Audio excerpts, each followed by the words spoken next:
Hi, welcome back to my channel, and this is my 8th session of Nethalas into the Midnight Throne.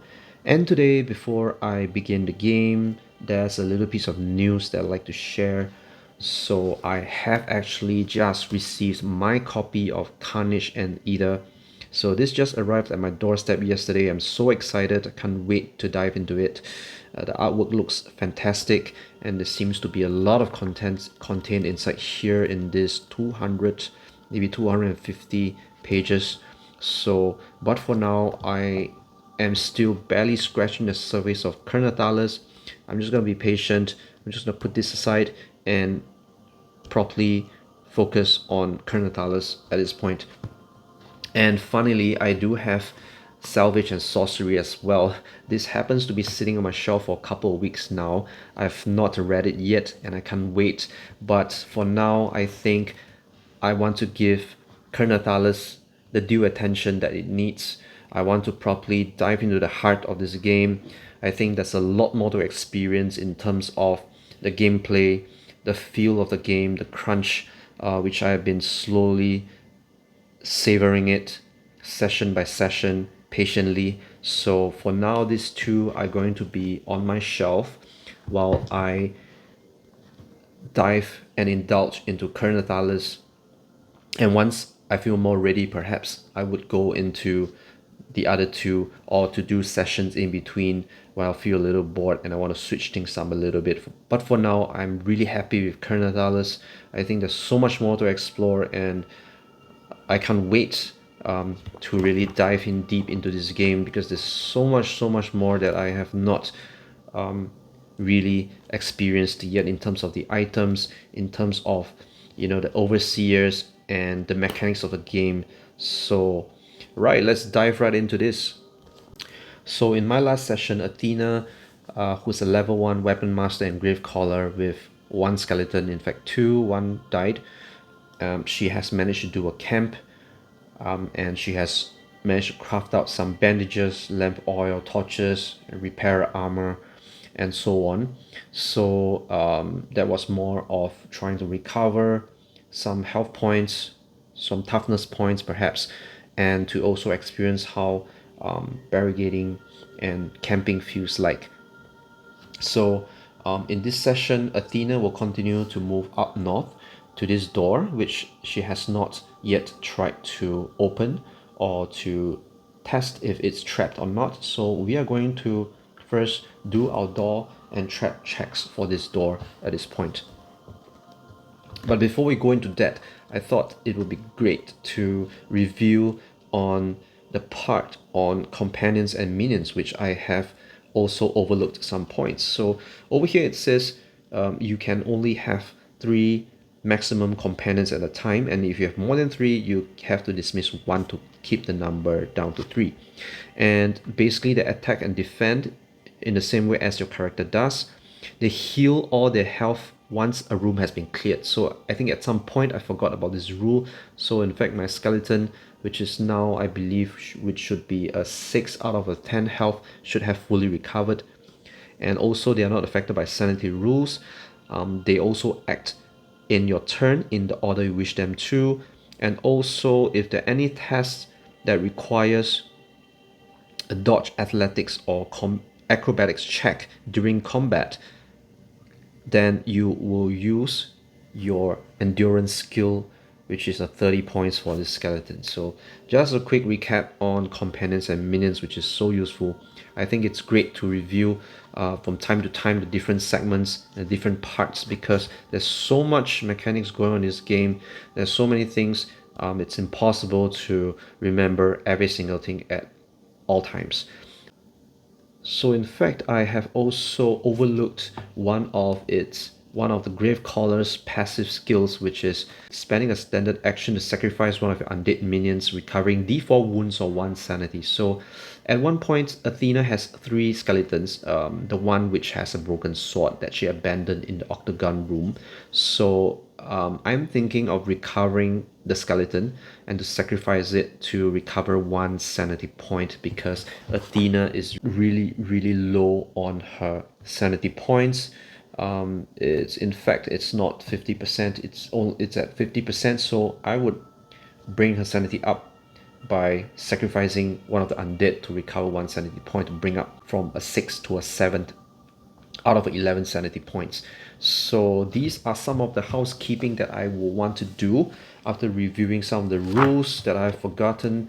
And once I'm done, I think I am ready to do the door check right now. So let's go on to door checks.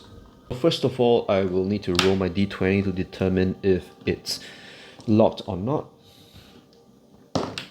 I roll a 16, that means it is locked. And next, I will have to roll to see if it's trapped with my d10.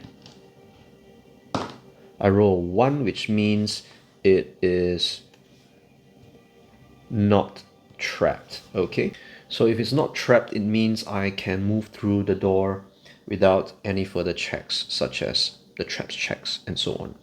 So I will continue to move on. Let's set up a new page. And over here, I would start to roll for a corridor or a room with my D100.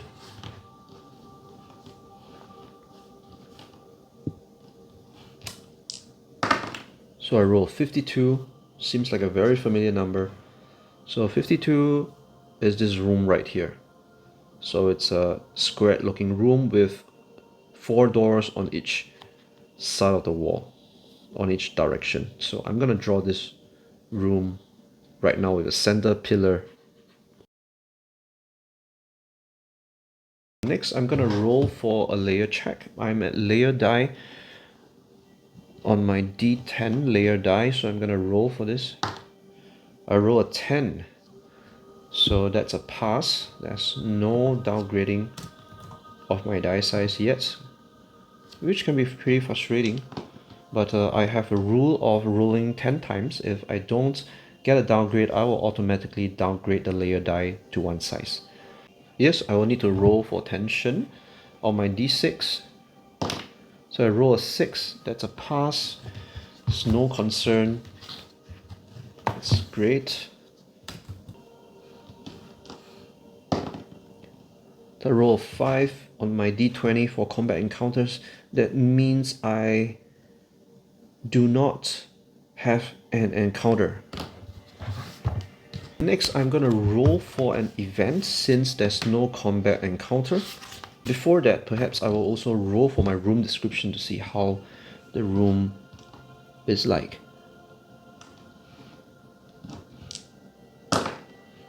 So I roll an 89. So 89 says, this room was once a treasure vault filled with riches, but it has long since been ransacked, so there's nothing left in this room. Okay, so next we will roll for the events. Just over here. Let's see what fate awaits Athena and her skeleton. Alright, so she rolls a 5. There's a trap in this room. Roll on the traps table and follow the usual procedures. Alright, so it seems we didn't escape the trap after all. So let's go back to the traps table. Alright, so I roll a d10 to see what trap it is. I roll a 3, which is a net trap suddenly traps the character who becomes entangled. Each attempt at liberating themselves, a demanding task, increases their exhaustion by 1 unless helped by another character. Whoa, okay, I'm not expecting this at all. Let me see if I can pass my perception check. I have to roll a 59 and below. Okay, here's my D100. I roll a 66, it's a double. I'm gonna just put this down in my journal. Net trap, failed perception check. So I will have to deal with the effects of the trap. Okay, so that's an entangle effect. A demanding means there is a modifier added to the skill check involved. There's a -10 to my skill score of dodge, so I need to -10. I need to add this -10 to my dodge check, which is a modifier. Increases the exhaustion by 1 unless helped by another character. I do have a skeleton though. So can my skeleton help me? How does my skeleton help me? I don't know. Right, so I'm just going to try to get away from this entanglement. Entanglement is... Let me see what does it say for entanglement. The afflicted is wrapped in something that restricts their movement. They're incapable of moving, and any actions that imply movement suffer a -20 penalty. In their turn, entangled character can attempt an athletics check in order to remove this condition. This is a free action, but the character can choose to spend a standard action instead to receive a +20 to their athletics check. So I need to do athletics check. Each time I fail, it will be 1 exhaustion point added. She has a 40 athletics, which is not too bad, so let me try to do it in the first round. I roll a 86. So I'm going to put down attempt 1. She rolls an 86. She's still trapped, so that's a +1 to exhaustion. Okay, attempt 2.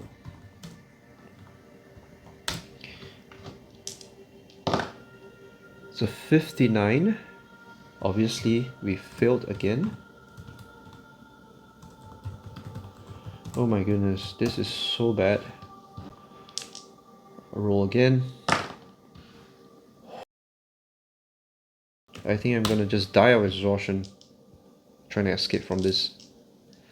So in fact, I need to roll a 29 and below to pass, which is really tough. Oh, 93, that's a fail again. Gosh, let me try again. Oh, I'm rolling really big rolls. 86, which is a fail. Come on, this is a 60. Fail again. 75, my gosh. 40, which is barely scratching it. I rolled a 38. I still don't pass this.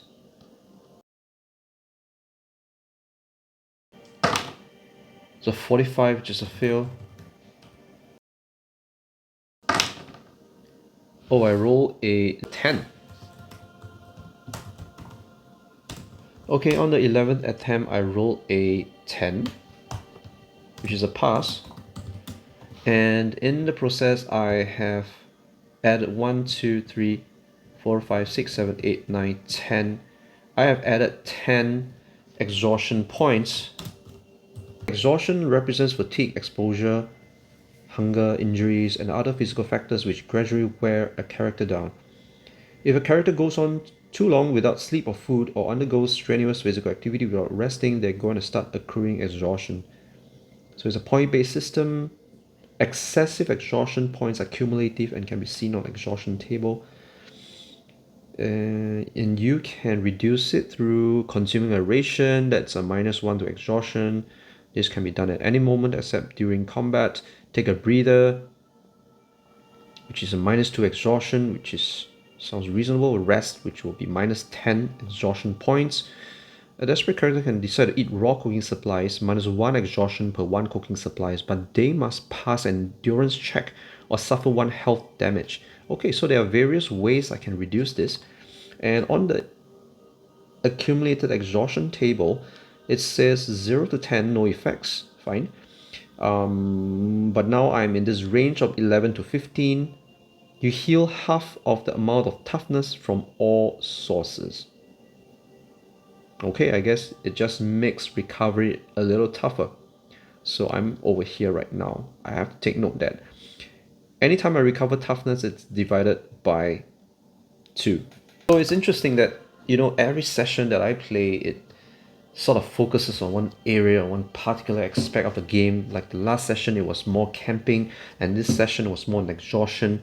So it's pretty interesting. I'm still enjoying so many facets and aspects of this game. It's so multi-dimensional. It's amazing. Alright, so let's move on. I can decide which door I can choose.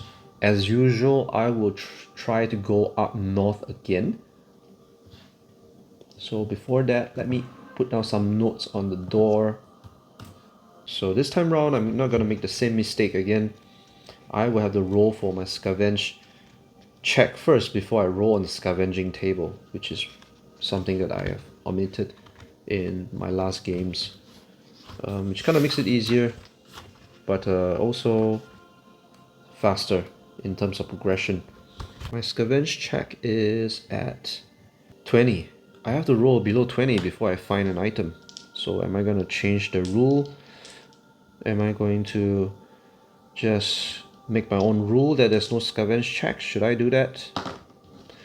Wow, I think I will make it... I will just adhere to the rules then. Okay, let's do it. I've got a 95. I've got really high rolls today, so... Okay, I failed the scavenging check, so there's no scavenging to be done. There's nothing to scavenge for. Alright, so I'm gonna move on to do a door check instead. Alright, so I will roll on my D20 first. I've done this so many times. Okay, I'm gonna try to test the door that is right up north. I roll a 1, so it is not locked. And next I will determine if it's trapped by rolling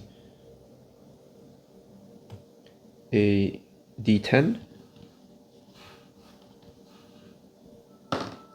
A 1 as well. So I roll a 10 and a 1, which means it's not locked and it's not trapped. So I will move on safely to the other room or corridor. So it's the same.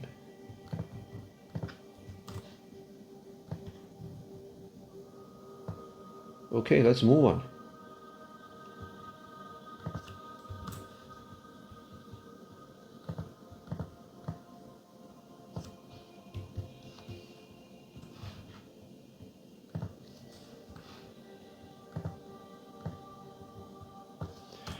Alright, so we come back here to the rooms and doors table.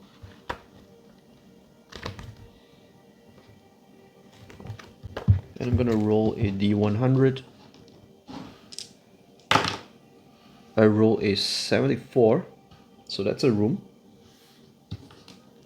74 would be the room here. Hexagon with 2 doors, one on the north, one on the south.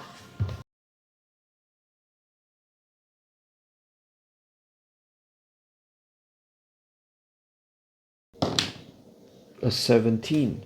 So that's an encounter. Right, so I'll roll a d6. And that's a 5. I'll be on combat encounter table B. Alright, and back to a d20. I roll a 4. A Plaguebringer. So let's have a look at that.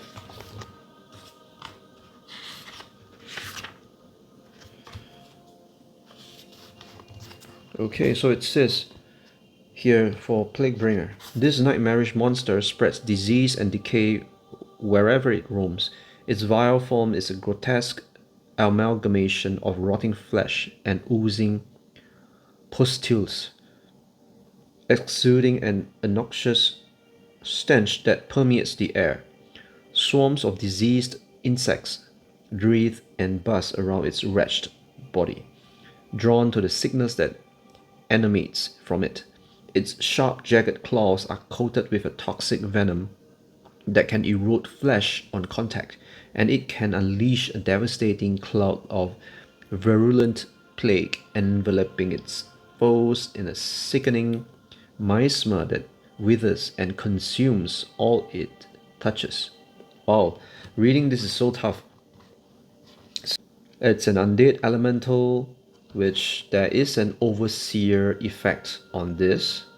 There's 1, awareness of 20, health of 8, humanoid, armor on the head, combat skill of 40, magic resistance 30, frightening, undead, venomous. Wow, this is not an easy enemy at all.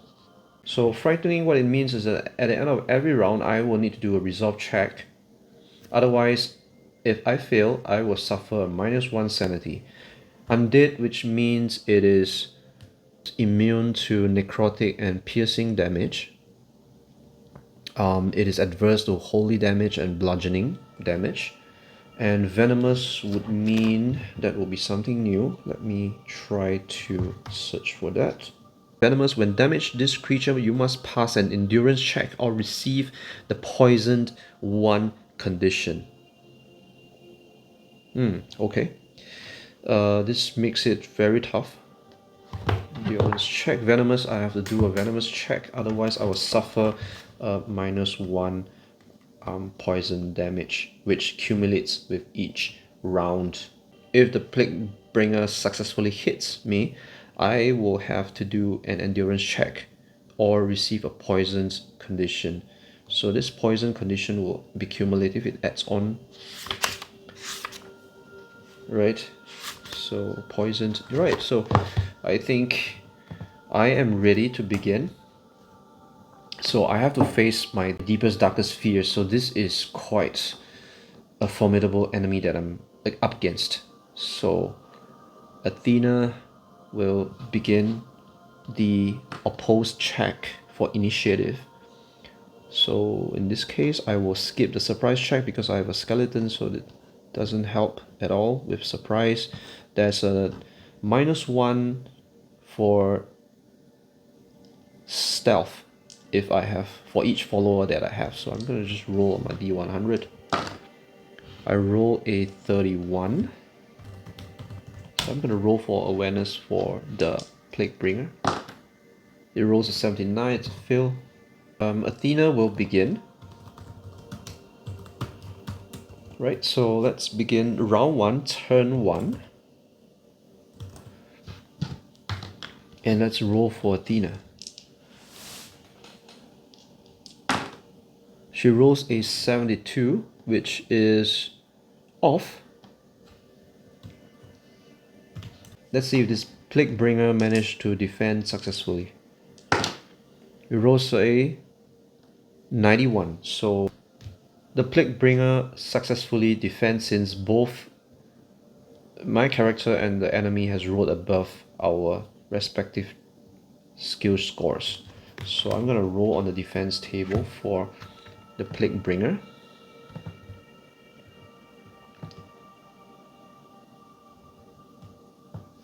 I roll D10. Rolls a 3. Your opponent received the bleeding 1 condition. Okay, this is not great.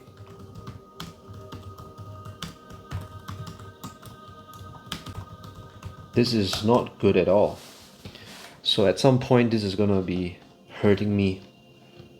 But hopefully Athena manages to eliminate the Plaguebringer before that happens. So I'm gonna act fast. So next my skeleton will start. Let's roll for skeleton. Skeleton rolls a 62, which is off. Let's roll for the Plaguebringer. He rolls a... that's a 1. Okay, so defend successfully. So Plaguebringer manages to defend again. Wow, that's not great. So I'm gonna roll on the defense table again for the Plaguebringer.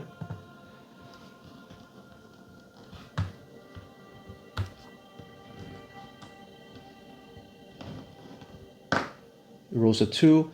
Reduce your opponent's armor by 1 in 1 random location until the end of combat. So I'm assuming that doesn't affect anything at all because my skeleton doesn't have an armor. Plaguebringer's turn. He rolls an 89, which is off its combat skill. Let's roll for Athena. Athena rolls a 72, that's off as well. Okay, I guess Athena doesn't defend successfully, so that means the Plaguebringer has successfully striked Athena, which is not great. So I'm gonna roll on the d6. This could be my very last game. I hope not. A roll 1. Corrosive Claws, physical. The Plaguebringer slashes at a target with its sharp venom-coated claws. It makes a melee attack, dealing d6 slashing damage on a hit. Okay, it sounds bad. Okay, so I'm gonna roll on the d6. But before that, let's roll on the hit location.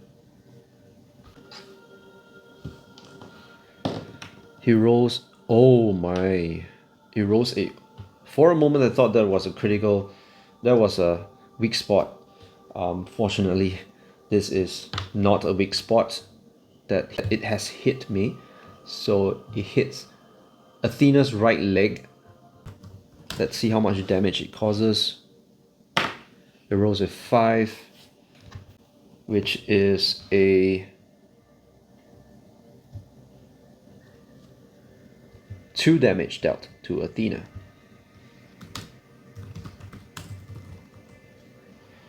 Alright, so Athena now is at, she was at 17, so minus 2, that will be a 15 out of a 19 health, toughness. And don't forget, it has some traits which includes Venomous. So Venomous, on a successful hit or strike, it deals 1 poison damage. So a character receives a specified amount of damage every round until the condition is removed or resisted. It is assumed that the poison takes hold when first used, but as a free action, a poisoned character can attempt to resist its effects during their turn by passing an endurance check. This is a cumulative condition, so while initially it will seem harmless, you must treat the damage received as a damage roll. So if the poison damage is 3, that means the victim suffers 1 damage. Okay, that I understand. It can slowly become a threat. So we are done with this turn, and next will be Athena's turn to attack. Round 2. Okay, let's go for Athena. So first of all, I will roll for the endurance check to see if I can get away from the poison. So perhaps I will start to exercise my endurance check when it reaches a 2 and above to resist the effects of the poison. Okay, so for now I will continue with my attack. I'll roll my D100. Not looking great. Athena is not looking great. Alright, she rolls a 21, that's promising. There's some hope of a successful strike. Let's see the Plaguebringer's roll. He rolls a 58, that's a clear fail. Alright, so Athena strikes. And let's roll for the hit location. I roll a 16, which would be its right arm. Let's check on the damage that Athena has dealt.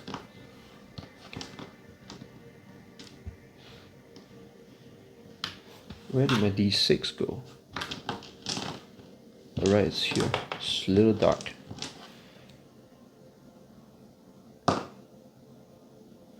I roll a 5, so that's 2 damage. And I believe I have another die which I need to roll. Oh, it's coming from the Weapon Master's passive. So let me roll for my D4, which I've forgotten. So this time round, I'm not gonna make the same mistake. I roll 5, which is 2 damage. plus. Let me roll for this. I roll a 4, that's fantastic.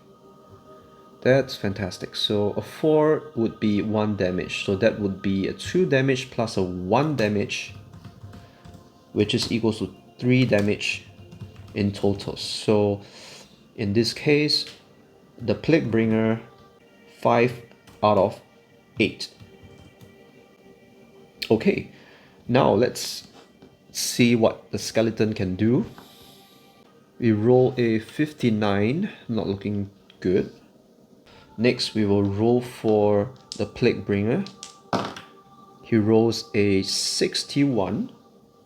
So let's roll a d10 to see the effects of the defense for the Plaguebringer. He rolls a 6. Wow, that should be pretty devastating. Your next attack deals a plus d10 damage. Wow. Plaguebringer's turn. So it has a d10 damage added for this round. He rolls a 42. She rolls a 57. That's a successful defense. So I will roll on the defense table for Athena right now. She rolls an 8. You press your advantage, reducing your opponent's next defensive roll by minus 20. Alright. Okay, so next we will have Athena back, which is round 3. Let's roll on the D100. She rolls a 93, that's an obvious fail.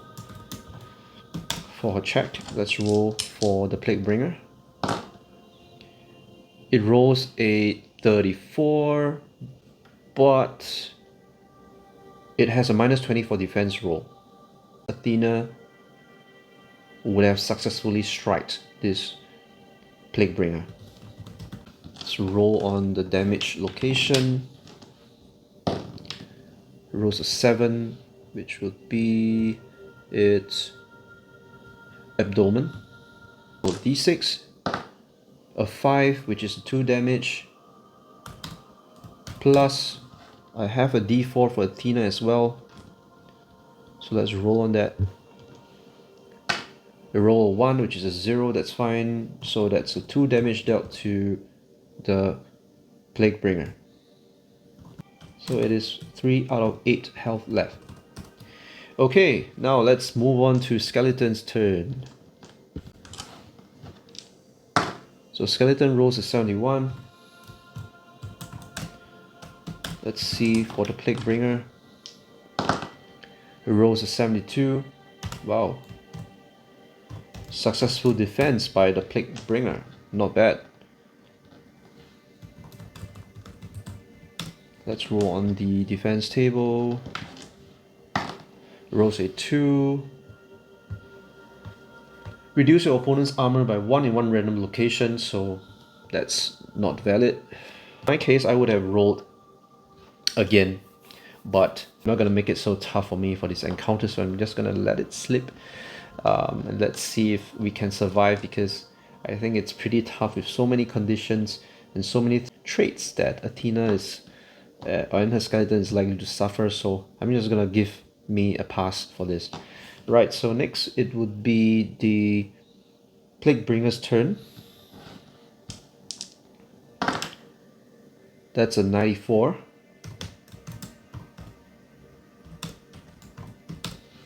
It rolls a 12, which is a successful defense. Do I decide which party defends? In this case, I have 2. Do I decide if it's Athena, or do I automatically assign? Can I choose which character to assign?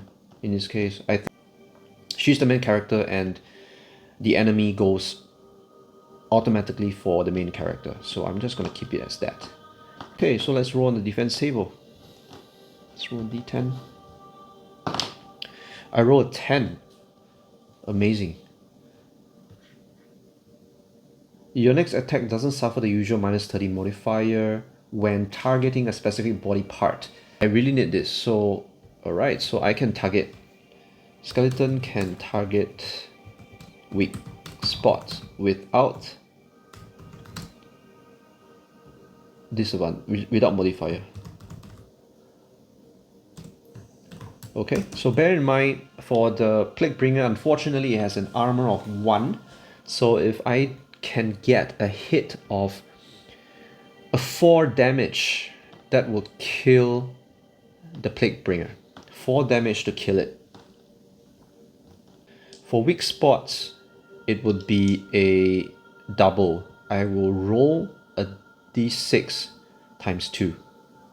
Perfect setup for Athena to destroy this Plaguebringer, but bear in mind I think we have forgotten to reconcile some of the effects.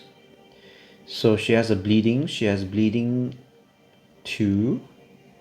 So I will attempt to roll for her endurance check. Let's rewind that a little bit to see if she can evade the effects of this venomous.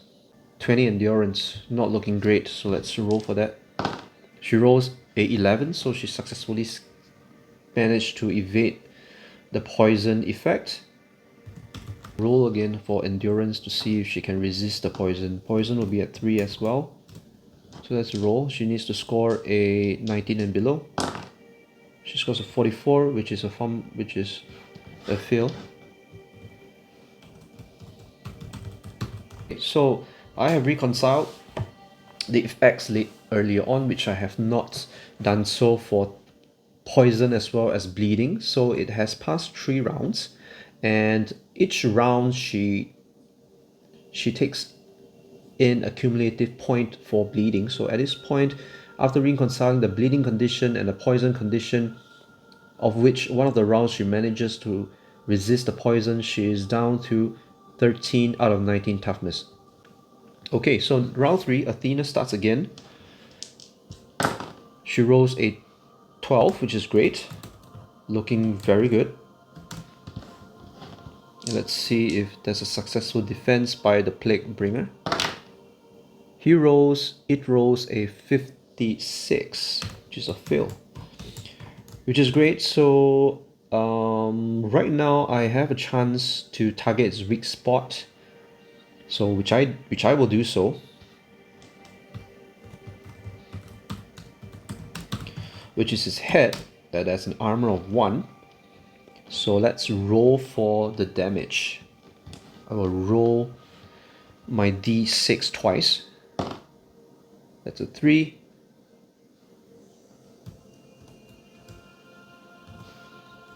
Which is a 1 damage, I believe. I roll again. A 5. Which is a 2 damage. So in total, she has dealt 3 damage to the Plaguebringer. But I think that's not all. She also has a d4 coming from her weapon collar ability. So let's hope this brings the score up. A 1, that's a 0, that's embarrassing. So that's fine. In total, she does 3 damage, minus away 2, minus away 1 armor. That would mean she has dealt 2 damage to the Plaguebringer. Let's double check for this. For weak spots, targeting weak spots. Let me just double check on the rule, just to make sure that I am correct. Striking a creature's weak spot is considered an automatic critical hit. So what does critical hit mean? Do I double the roll on the die, or do I roll it twice? There's a difference there. I will roll a 2d6 instead, so I rolled twice. Okay, so that's correct.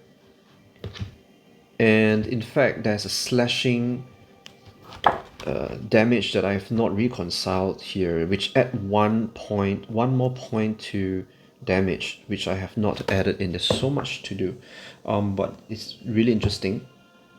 I'll take it step by step and take it slowly. I think I need to slow down for combat to make sure that I recall and make sure I don't miss out anything. So Plaguebringer now is down to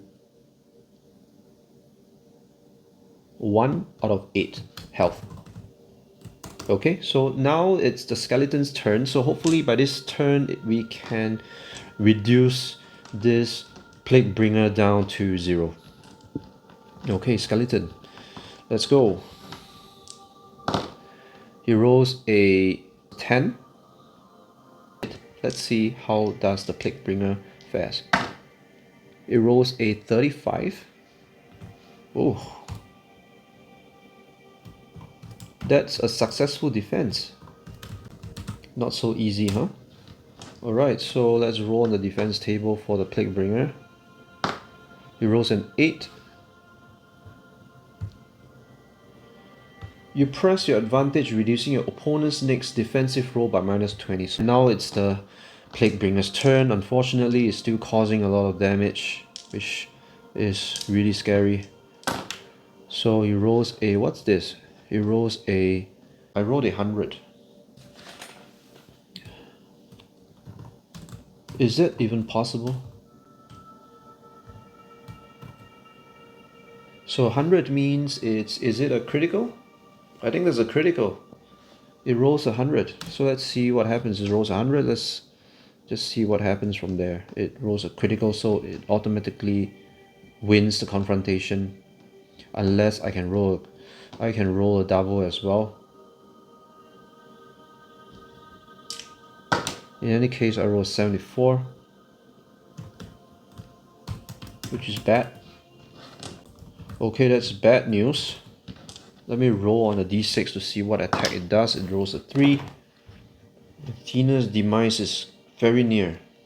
I hope that doesn't happen. This is really scary. The Plaguebringer releases a cloud of virulent plague that spreads across the room. Creatures caught in the cloud must pass an endurance check or take d8 poison damage and have disadvantage on attack rolls and skill checks for d4 rounds as they are afflicted by the debilitating sickness. This is a death certificate written for Athena. So I will have to pass an endurance check. Okay, there's still some hope. Let's see if we can pass the endurance check. Alright, Athena needs to roll a 19 and below. The raised skeleton will need to roll a 29 and below. It's 45, that's a fail for Athena. Skeleton rolls a 9, which is a pass. There's a d8 poison damage. Goodness. Let me just note that down first. So much going on. She needs to roll a d8 to see what amount of damage is caused. Rolls a 6. And she has disadvantage on attack rolls and skill checks for d4 rounds. Let's see. 3 rounds, she will suffer disadvantage on attack rolls and skill checks, which is really bad. Okay. Looks like this round is taking longer than expected. Well, we'll see if she manages to seek revenge and slaughter this Plaguebringer. So before that, of course, I need to reconcile the ongoing conditions that she has, which is bleeding. So it's a 4 now, which is causing her 1 damage still. And she has a poison as well, which is at 4. So let's roll and see if she can resist it. Let's roll on the D100 on an endurance check. She needs to roll a, let's see, endurance, a 20 and below. So that's pretty tough. Let's roll. She rolls a 32. That's quite a miss. That's a close one, but it's not good enough. So she suffers another 2 damage So in total for this round, she suffers 2 poison damage from the Virulent Cloud, 1 damage from bleeding, and 1 damage from the poison. So in total, she suffers 2 plus 1 plus 1, total of 4 damage, bringing her health or her toughness down to 9 out of 19.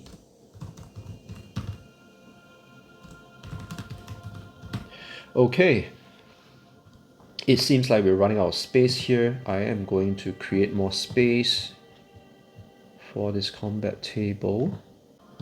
Let's roll for Athena and see how she fares. She rolls a 79. So in this case, it's really disadvantage. Okay, so she rolls a 97. That's a disadvantage. 97 on her roll. And let's see how does the Plaguebringer fare. It rolls easily a 14, which is a successful defense. It's not good. Not good at all. Early on, the Plaguebringer has a successful defense of a -20 on the next defensive roll. Which in any case, it has successfully defended, so that's fine. I will roll on the defense table to see what are the effects of the defense for the Plaguebringer. It rolls a 2, which is pretty much the same. Reduce your opponent's armor by 1 in one random location until the end of combat. So how do I determine the random location? I'm going to roll on a d20. I roll a 6, which is its left leg, which is Athena's left leg, so there's no armor there. So that's fine. No effect. Okay, now it's the skeleton's turn. It's time to avenge Athena. So let's see if we can reduce this into dust.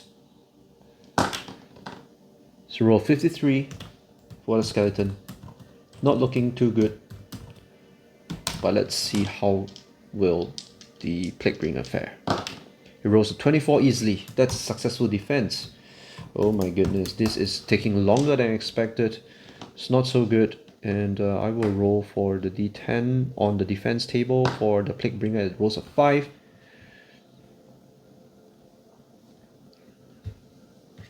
That would be your opponent immediately suffers d4 damage that ignores armor. Alright, so some damage to the skeleton.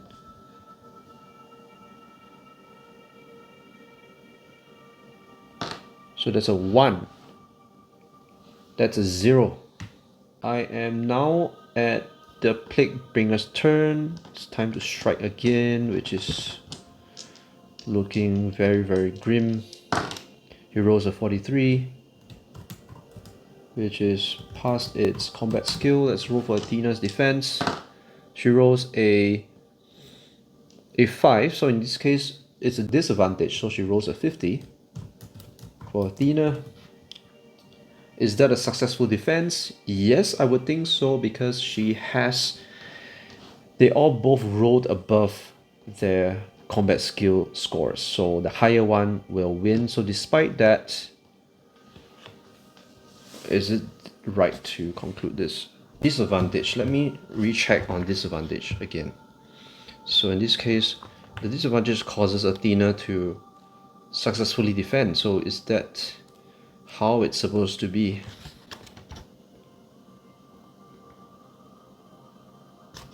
Okay, let's see. Oh, it's taking longer. No, I need. Wow, I did this thing at 3 hours more later. Those, yeah.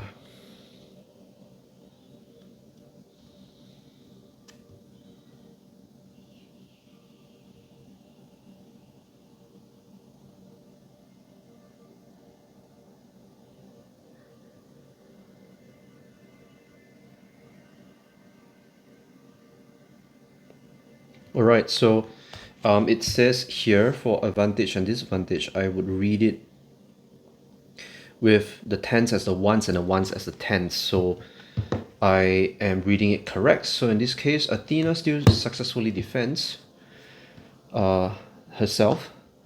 And I will actually roll a d10 to see what she scores on the defense table.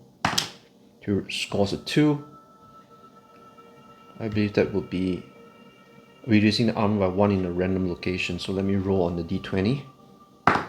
Rolls a 3, that would be nowhere at the head, so there's no armor there, so that's fine.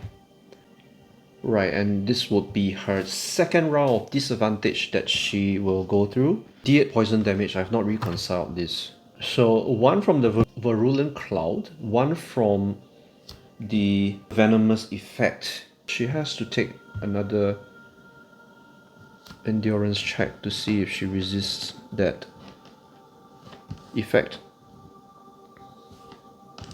from the Virulent Cloud. So rolls a, anyway there's a disadvantage, so it's an 80, so it's a clear fail, so she takes another 2 damage from the Virulent Cloud. So in fact that will be a 6 damage dealt to her.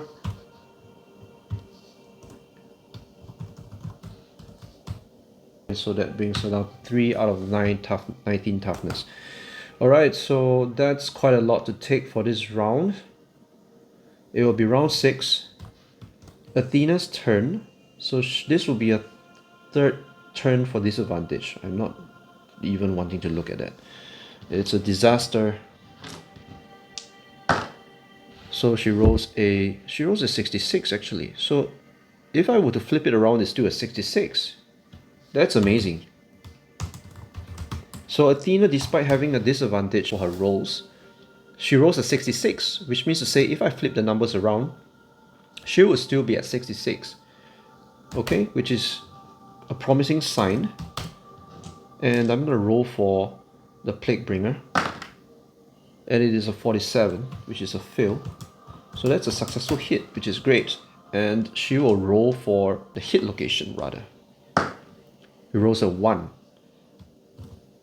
And let's roll for the damage die. Alright, this is the moment of truth. He rolls a 4.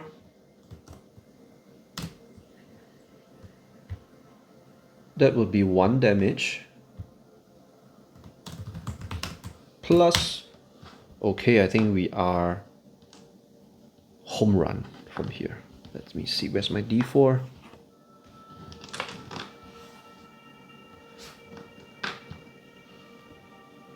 It rolls a 1 as well, which is a 0.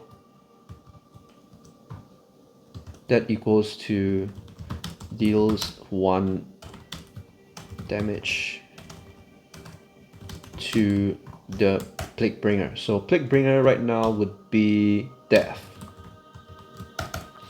Alright, so even with that, we have successfully annihilated the Plaguebringer. But still, Athena is suffering from quite a few conditions. She has a bleeding condition. She has a poison condition from the Virulent Cloud. And she has also another poison condition from the Venomous Trait from the Plaguebringer. And these conditions don't heal by itself. I think she needs some potions or some magic to heal. So let me find out a little bit more on these, on what she can do. There's too much going on. I think Athena would not survive.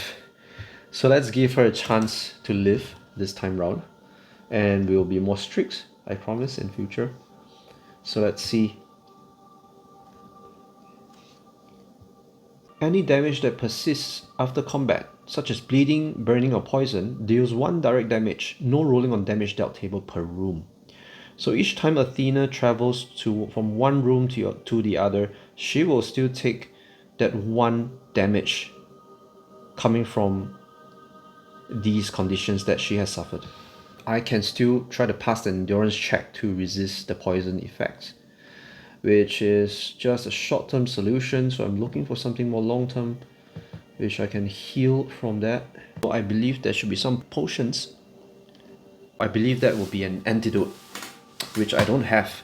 So I'm gonna go with the endurance check method to see whether Athena can resist this poison effect permanently.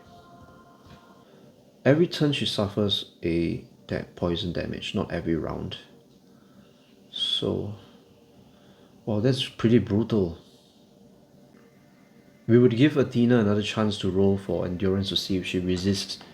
In fact, she has resisted one of it once. So I think she needs to roll for another time and see if she resists that. Let's give her another chance to resist it at the end of this combat. She rolls a 96, which is a unsuccessful roll for endurance. So Athena would have bleeding, and she has poison. And poison is not cumulative. There's only one source of poison. She can't be poisoned twice. Can she be poisoned twice at the same time? I think she shouldn't, but earlier in combat I have allowed that to happen as two different sources of poison. So I will decide that she needs to just deal with poison from one source, from here. So bleeding, for bleeding it's unsuccessful. And then for poison, let's see if she can resist that. She rolls a 33, which is a fail. So she will go on to take -1 toughness for the next room that she goes to. And that is very critical because she's at 3 out of 19 toughness right now.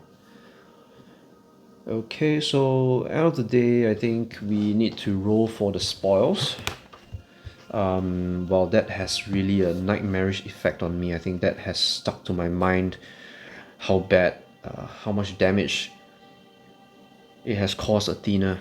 I think that has really stuck to my mind, and I need to shake that off. Absolutely, but let's roll for some loots. Some spoils. Alright, so let's see what we can get from here. Spoils and loots. Let's see, where do you have? Okay, let's roll a d6. I rolled 6 fantastic precious items. Look at that. I have not. This is a genuine roll. It's a 6. It's a tough enemy, and it's giving me a precious item, which is great. So let me roll on the precious items table. I'll roll a d20. I roll a 10, which is a magic item. Great. It's fantastic. This is fantastic. But hopefully she has the life to see it through and use it. Alright, where's the magic items table? So I could roll a d8, d10, and d20 at once. So let's try that. d8, d20, and d10. Okay, let's go. Alright, so let's see what I have. So for d20, I have rolled a 6, which is a bludgeoning damage, which is great for undead.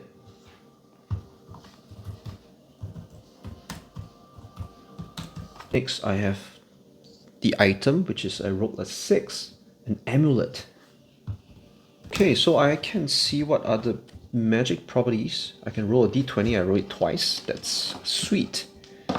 Let's roll 5. And I roll a 5. No, I will roll again. I roll a 5 and an 18. So this armor grants you magic resistance based on the armor's rarity. So I have another mastery through my amulet. So this is Arrive. You twist, sleep, and turn your complete control over your body, allowing you to perform superhuman feats and to seemingly be everywhere at once. You can use your acrobatic skill to avoid attacks or dodge traps. This is fantastic. And Tier 1 Combat Awareness, 1 standard action, cost 5 either. You expand your awareness beyond what's usually possible, increasing your defensive checks by 20 for the rest of combat. Amazing. Okay, so I'm gonna keep this down. So she has an amulet.